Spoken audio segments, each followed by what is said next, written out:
படம் சூப்பராக இருக்குது, நல்லா பண்ணியிருக்காரு. புரியல. மக்கள் செல்வன் அவரை தூக்கி சாப்பிட்டுட்டாரு. 10 தனுஷ், 10 விக்ரம், 10 சிவகார்த்திகேயனை பார்த்த மாதிரி இருந்துச்சு.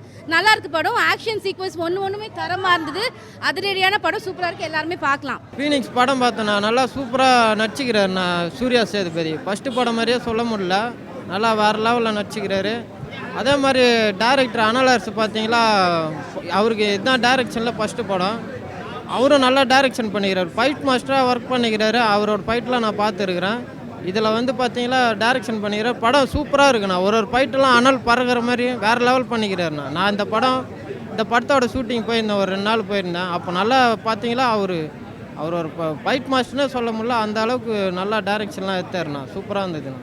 கதை வந்து ஒரு பாக்ஸிங் பற்றி ஒரு கதை. அந்த பாக்ஸிங்குள்ளே ஒரு ஆப்போனன்ட் டீமுக்குள்ளே ஒரு பிரச்சனை ஆகிட்டு இந்த மாதிரி அவர் கூட இருக்கிறவரை வந்து இந்த மாதிரி வெட்டிடுறாங்க. இதுக்குள்ளே சூர்யா வந்து இந்த மாதிரி அதை வெட்டிட்டு ஜெயிலுக்கு போகிறாரு.